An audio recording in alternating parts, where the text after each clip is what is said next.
You Are Not Alone, presented by www.anantaom.com, a free 7-day global online summit on mental health and holistic well-being with Sasha Braganza, Tripura Kashyap, Elena Davidson, John G. Prendergast, Brian Sacheta, and Keith Russell. This global mental health summit is to raise awareness about mental health, help you understand your unique needs, empower you with easy-to-apply tools, release the stigma attached to mental disorder, create a more safe, kind, compassionate, and inclusive world.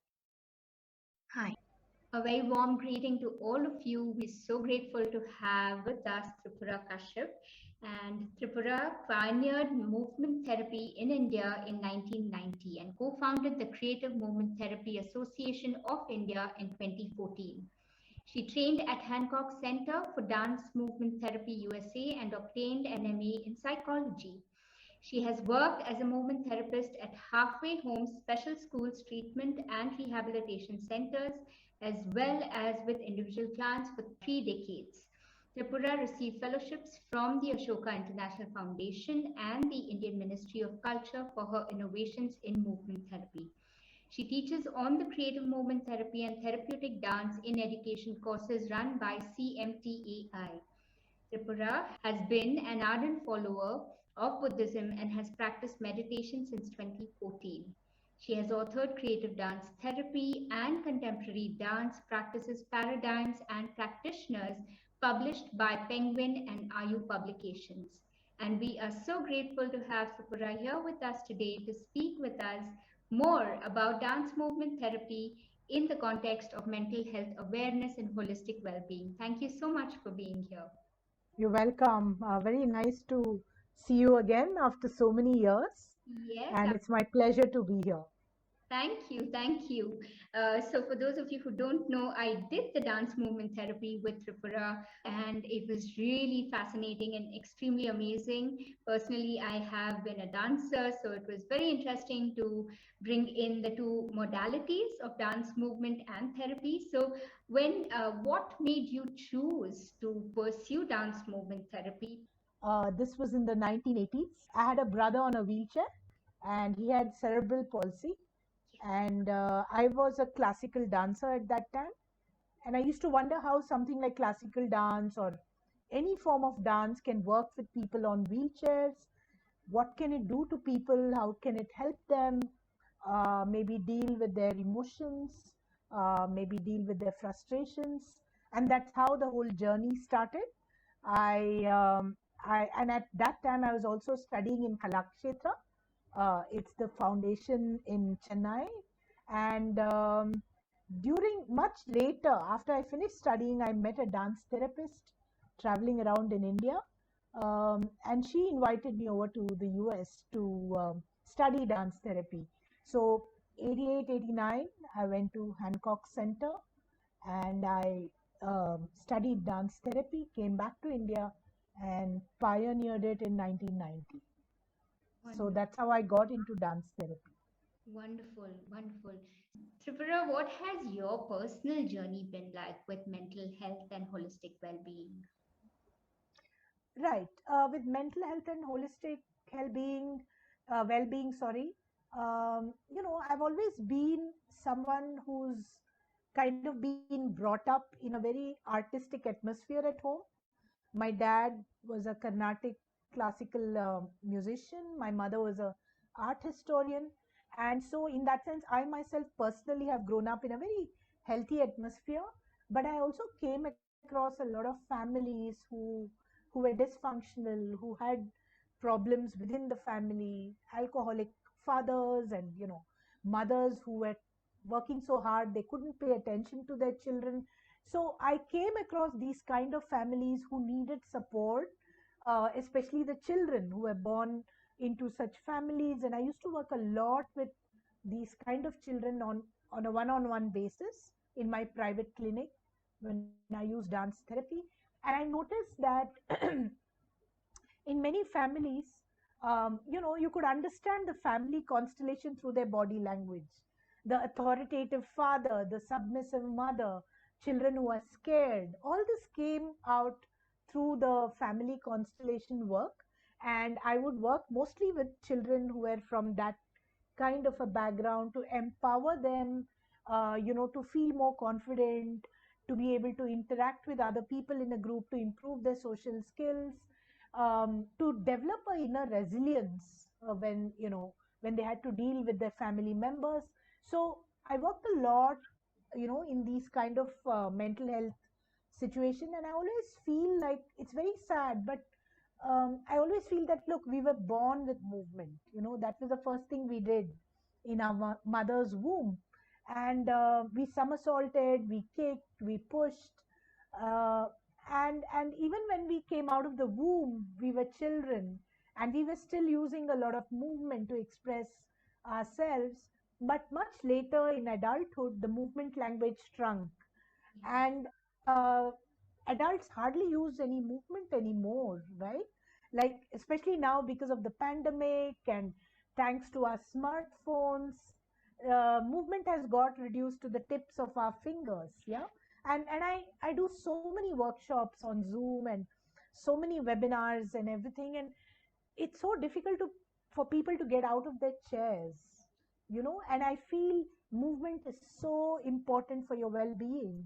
It's so important for your physical, emotional, psychological well-being. And I feel more and more people should dance, should move their bodies, because I feel they're really missing out on something. I feel dance and movement are very natural antidepressants. Yeah. Absolutely, absolutely.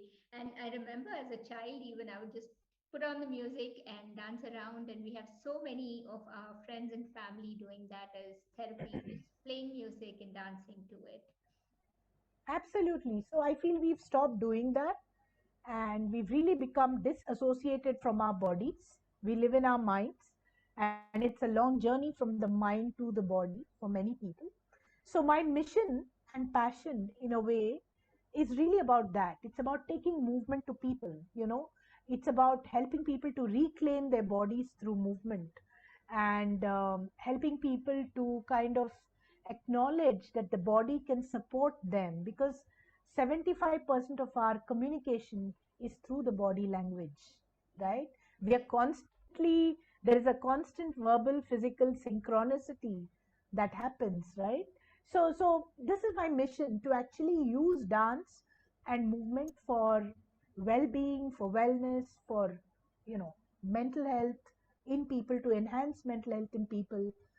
So we organize a lot of conferences, we do a lot of retreats, we do a lot of certificate courses.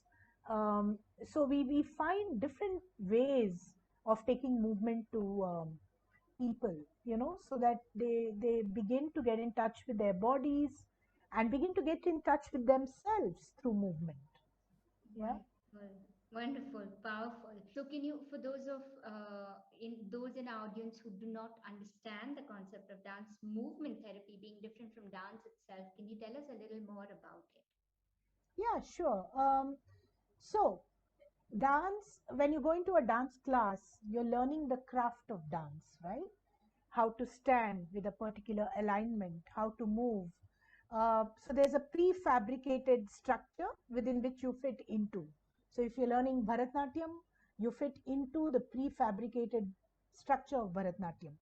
So that's like a dance class where you are studying how to dance a particular form. Whereas dance therapy is about helping people to express their innermost thoughts, their feelings, something that perhaps they have suppressed, something they've repressed, and to kind of let it come out of the body. So basically, dance movement therapy is a bit like body psychotherapy, where when you go into a psychotherapy session, you're working with the therapist, you're clarifying your mind and communicating through words. Whereas in dance therapy, it's the body. You're communicating through your body.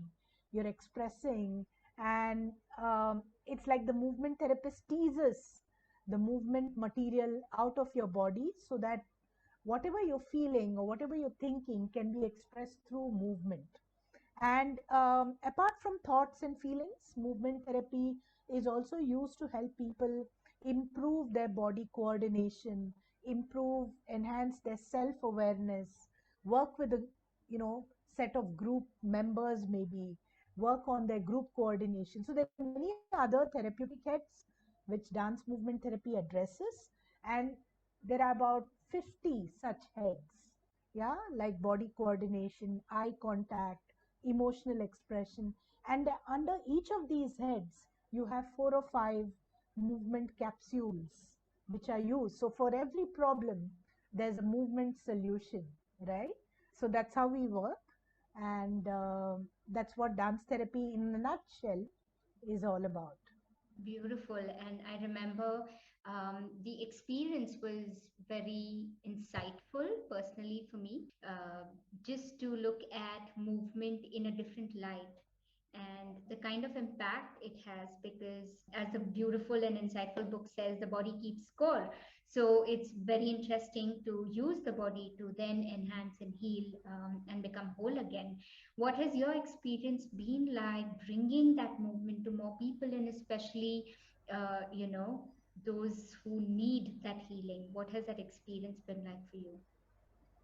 It's been a long journey, because when I came back to India, Bangalore, and I pioneered it in India, it was quite a lonely space at that point, because there was no one doing it, in fact, and there was no one to kind of exchange thoughts with, or there was no one to kind of run my ideas by.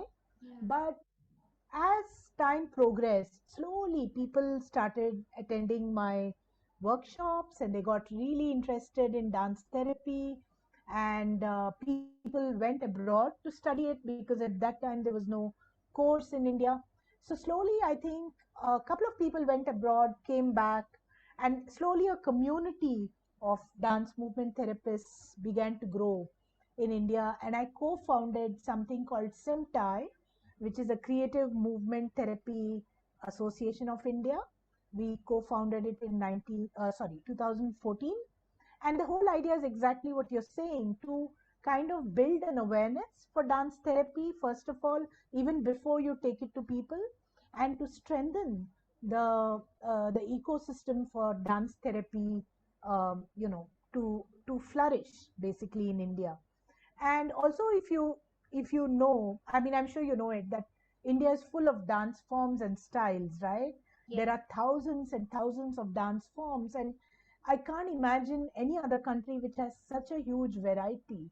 So my idea of also using dance therapy was kind of to dig into our own dance forms, to look at the therapeutic potential in our own dance forms, and to use it therapeutically, not just, as a folk form or as a classical form. And to answer your question, I realized that alone I could not reach out to different populations that needed it. I mean, I did work with hearing impaired children, visually impaired adults, adults with schizophrenia, children with Down syndrome, autism. So I worked a lot with these kind of groups. And I also had to change the way I facilitate these sessions. I had to change, um, the way I interacted with groups. Um, but one thing I found as I was working, and as I was trying to spread the awareness of dance therapy, I also realized I needed to train people.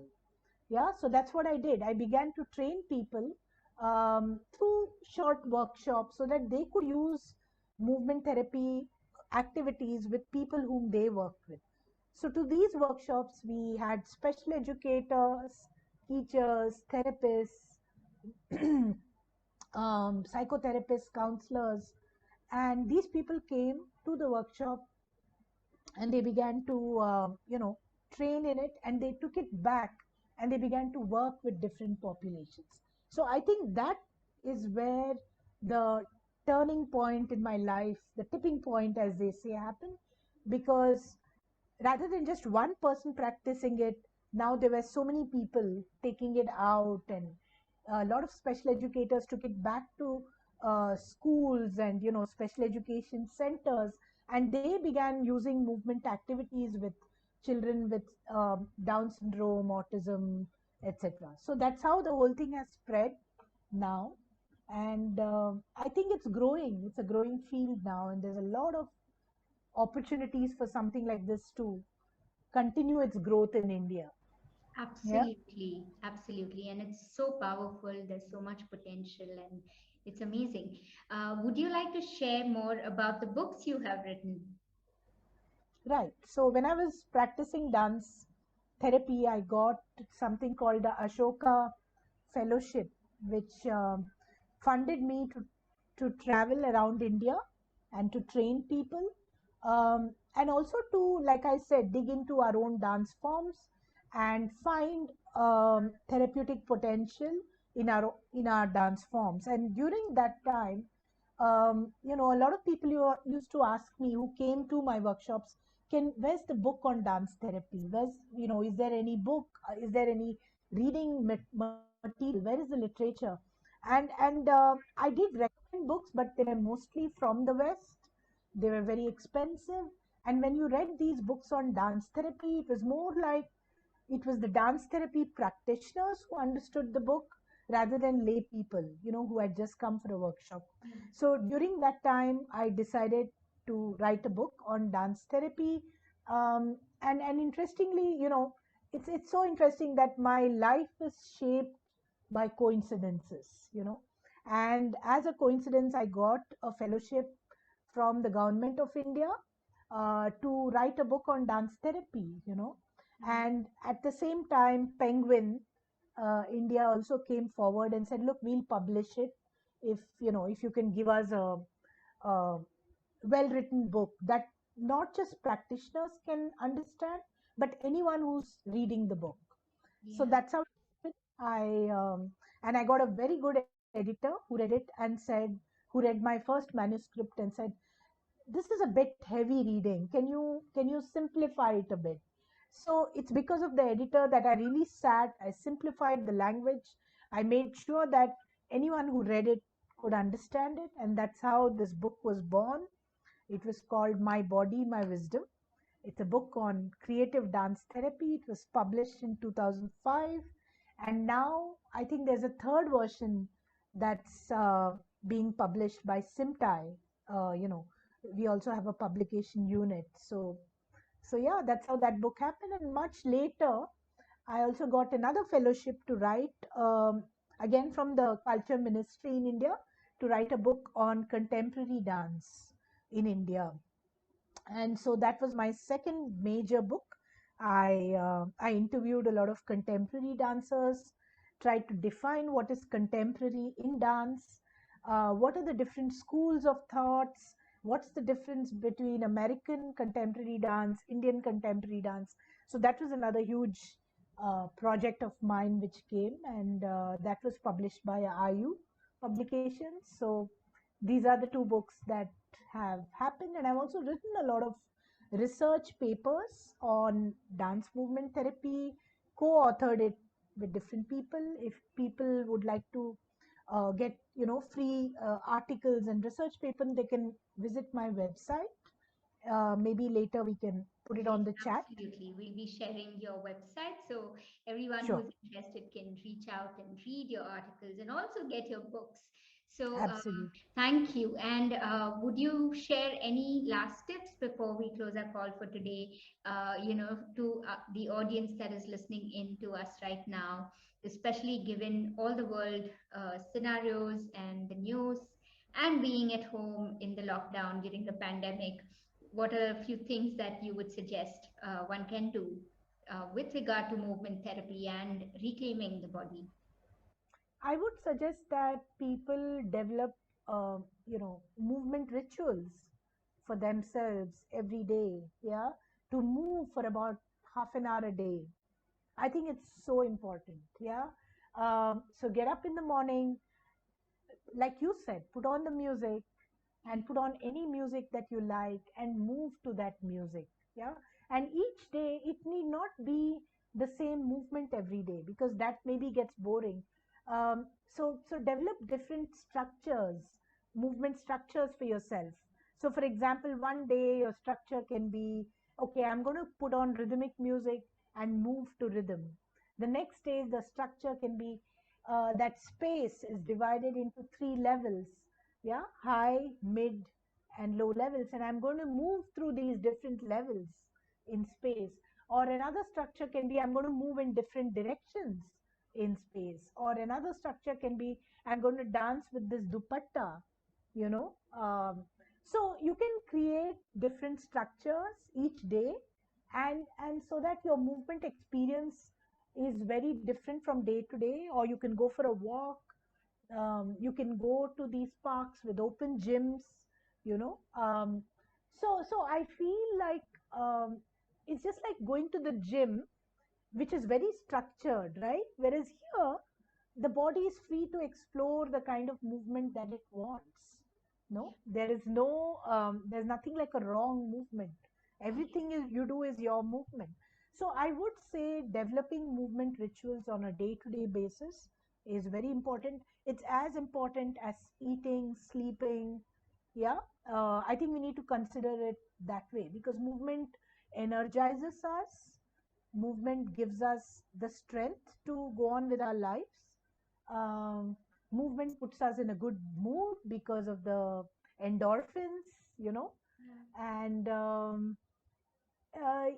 you feel resilient when you move. Yeah. Yeah, you feel resilient when you move, and I think people should really develop a movement practice every day. So that would be something that I would love people to do. Wonderful, wonderful. Thank you so much for being with us today. And for everyone here, make sure you go check out the website and also look up the courses if you're interested, because they are surely going to be amazing, amazing. So thank you so much for being here with us. Thank you. Thank you. Thank you very much.